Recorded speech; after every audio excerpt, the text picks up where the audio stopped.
தமிழன்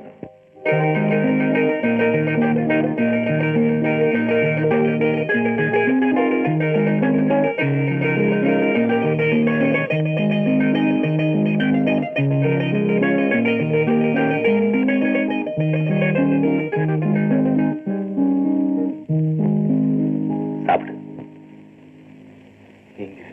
முதல்ல சாப்பிடுப்பா, பேசுறதுக்கு தெம்பு வரட்டும், அப்புறம் பேசலாம்.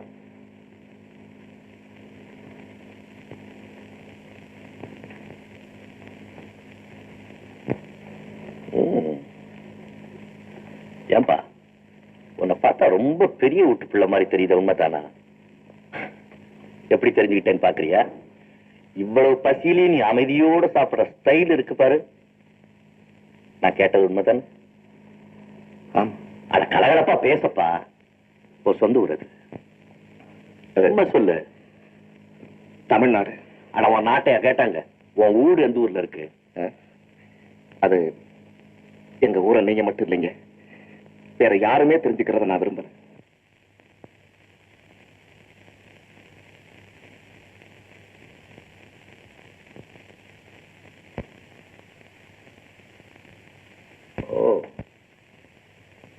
சரி, உன் சொந்த ஊரை சொல்ல வேண்டாம். இந்த ஊருக்கு எதுக்காக வந்து அதையாவது சொல்ல முடியுமா? தற்கொலை செய்துக்கிறதுக்காக வந்து. நீ போதும், தமிழ்நாட்டை விட்டு 1000 மைலுக்கு அப்பால இங்க வந்து தற்கொலை பண்ணிக்கிட்டாதான் அந்த உயிர் ஒன்ன விட்டு போவேன்னு சொல்லிச்சா அவங்ககிட்ட? என் பிணத்தை கூட என் ஊரார் பார்க்க கூடாதுங்கிற முடிவோட தான் ஊரை விட்டு புறப்பட்டேன். ஆனா இந்த ஊருக்கு வந்ததுக்கு அப்புறம் பார்க்காத இடங்களையும் பழகாத முகங்களையும் கண்ட பிறகு இந்த ஊர்ல வாழலாமேன்னு லேசா ஒரு சபலம். வேலைக்காக பல இடங்கள்ல சுத்தினேன். கையில இருந்த காசும் தீர்ந்து போச்சு. 4 நாளா பட்டினி. இதே கேஸ் தான் நம்ம கேஸும் 1 மாசத்துக்கு முன்னால. நானும் வேலை வெட்டி கிடைக்காம சொந்த ஊரை விட்டு பல ஊர் சுத்தி இந்த ஊர் வந்து சேர்ந்தேன். கடைசியில என்னுடைய மாபெரும் முயற்சியில இங்க ஆனஸ்டா பியூட்டிஃபுல்லா ஒரு பியூன் வேலை கிடைச்சது. அதை கௌரவத்தோட ஏத்துக்கிட்டு சுகாதார முறைப்படி ஒரு நாளைக்கு ஒருவேளை சாப்பிட்டுக்கிட்டு, அதுவும் சப்பாத்தி, ரொம்ப ஆரோக்கியமா இருக்கேன். அப்புறம் புறப்படுறேன். எங்கப்பா போற? தெரியாத ஊர்ல பேசாம இங்கே. உங்களுக்கு நான் வேற பாரமா? பாரமா? சிலருக்கு கூட்டம் பாரமா இருக்கலாம், எனக்கு இங்க தனிமை பாரமா போச்சு. நீ பேசாம இங்கே இருக்க. உங்க அன்புக்கு கட்டுப்படுறாங்க, ஆனா உங்க வார்த்தைக்கு கட்டுப்பட மனசு இடம் கொடுக்கலீங்க. நீங்களே இவ்வளவு சிரமப்படும் போது அந்த சிரமத்துல பங்கு கொள்ள தையா உன்னை இங்க இருக்க சொல்றேன். சிரமத்துக்கு நான் பயப்படுறவன் இல்ல, ஆனா நீங்களே ஒருவேளை சாப்பிட்டுட்டு 2 வேளை பசியா இருக்கும் போது அந்த பசியிலையும் பங்கு கொள்ளதான் ஐயா உன்னை இங்க இருக்க சொல்றேன். இருக்கேன். தேங்க்யூ.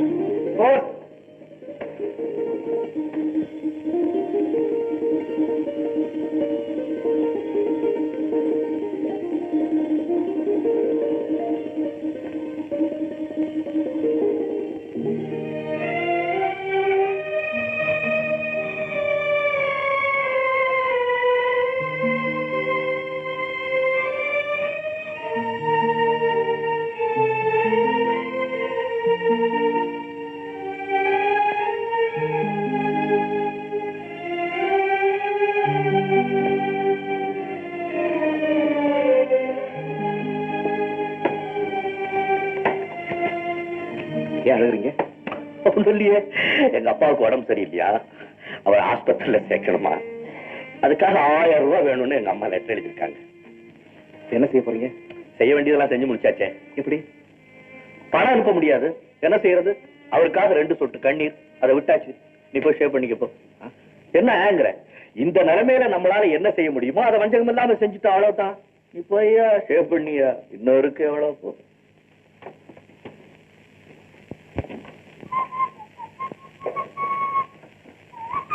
வர இவருக்கு சரியா இருக்காங்க. சரியா இருக்கோ இல்லையோ, உள்ள நுழைஞ்சுக்கா, பின்னால பாத்துக்கலாம். ரவி. ஓ, 2வது டெலிவரி வந்துருச்சா?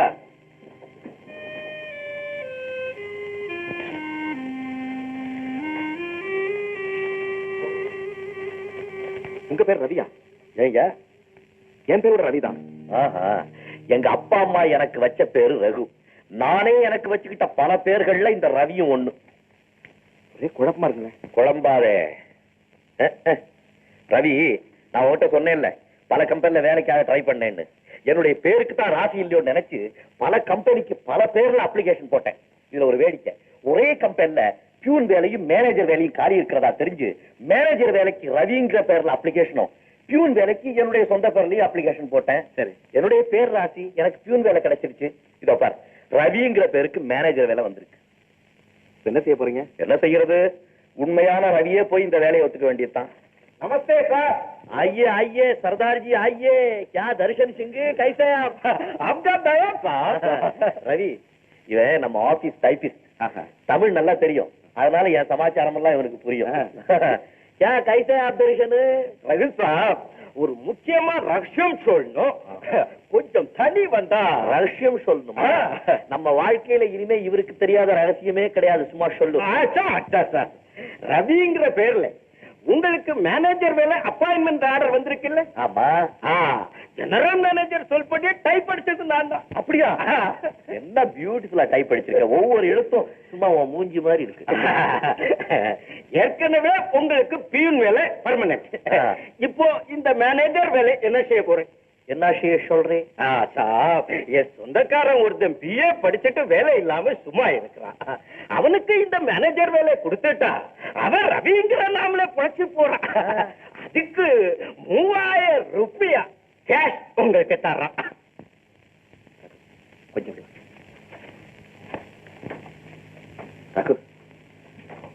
அப்பாவை ஹாஸ்பிட்டல் அட்மிட் பண்ணணும், அதுக்காக அவசரமா 1000 ரூபாய் வேணும்னு அம்மா லெட்டர் இருந்தாங்கல்ல? ஆமா. இவன் தான் 3000 ரூபாய் தரங்கிறாங்க. அதை வாங்கி அனுப்பிச்சிட்டா என்னன்னு கேக்குறியா?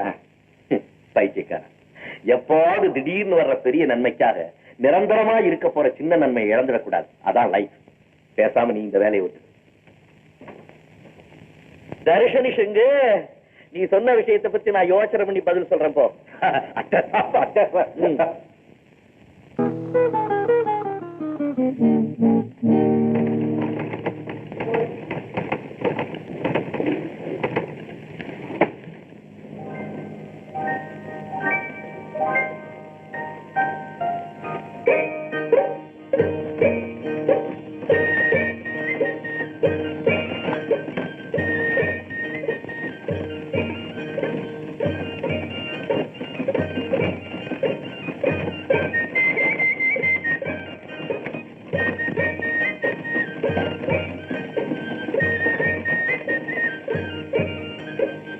Good morning sir. Good morning.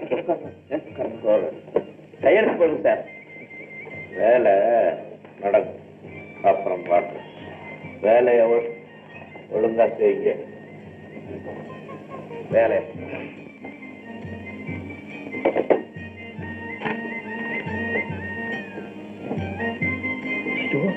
என்ன சார்? நான் என்ன சொன்னேன், என்ன அடிச்சிட்டு இருக்கேன்? என்ன? Our new manager will be leaving on 20 அடி சொன்னேன். லவ்விங் ஆன் 20 அடிச்சிட்டேனே. சாரி சார், மிஸ்டேக் தான். மிஸ்டேக்கு நமக்குள்ளே இருக்கட்டும், ஜெனரல் மேனேஜர் வரைக்கும் இது போற வேண்டாம். கரெக்டா டைப் பண்ணி லவ்விங் லெட்டர்ல வேண்டாம், லீவிங். ரைட்டா சார்.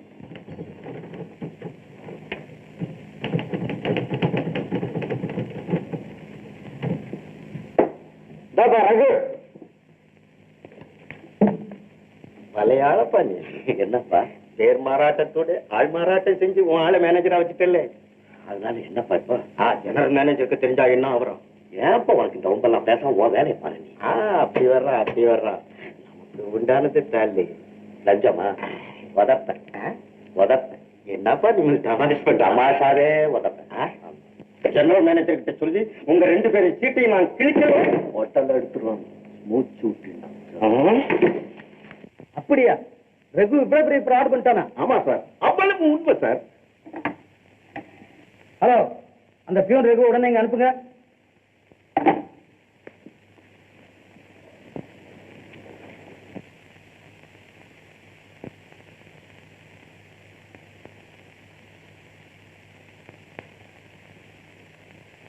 Good morning sir.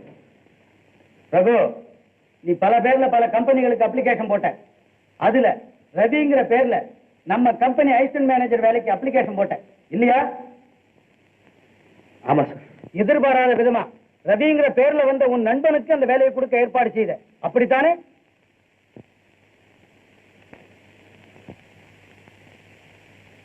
அங்க என்ன நான் பாக்குறேன், நான் கேட்கறதுக்கு ஒழுங்கா பதில் சொல்லு.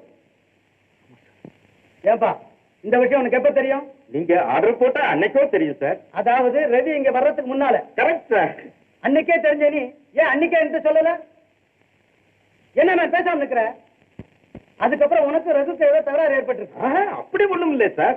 நம்ம கம்பெனிக்கு நல்ல ஆட்களா. ரகு நீ சொல்லு, என்ன நடந்தது? என்கிட்ட மறைக்காம சொல்லு. சார், இந்த ஆள் வந்து உனக்கு 3000 ரூபாய் கொடுக்குறேன், அந்த வேலையை என் சொந்தக்காரனுக்கு கொடுத்துரு, அவனை ரவின்னு சொல்லி வேலை வாங்கி கொடுத்துவிடும் அப்படின்னு சொன்னார் சார்.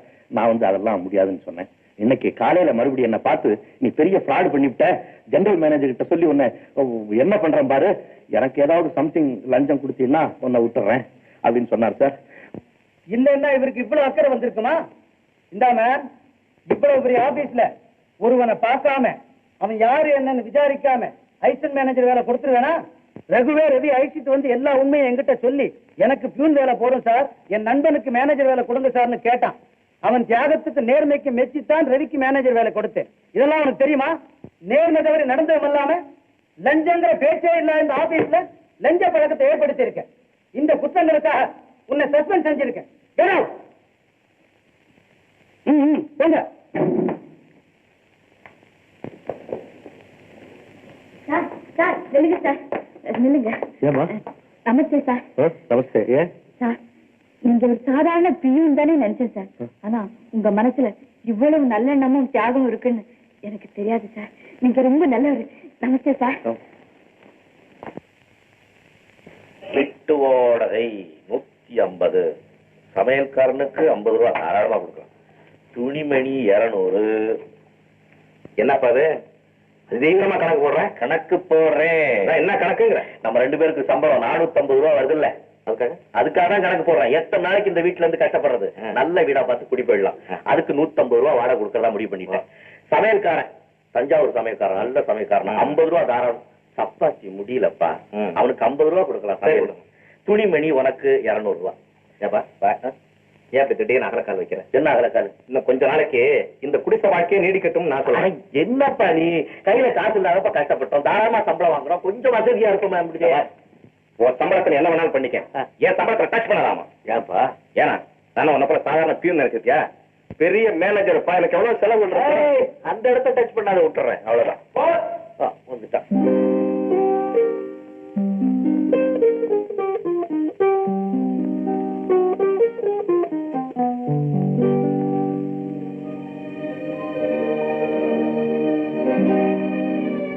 ரவி, என்ன பதிர்ச்சி? என்ன லெட்டர்ல?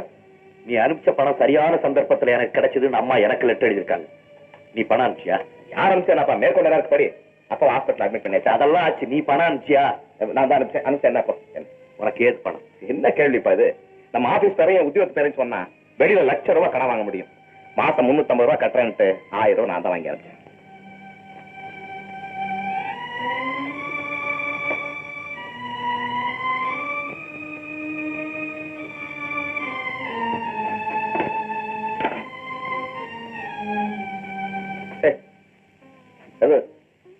ஏன்பா ஏன் அழுதுட்டு உட்காந்துருக்க?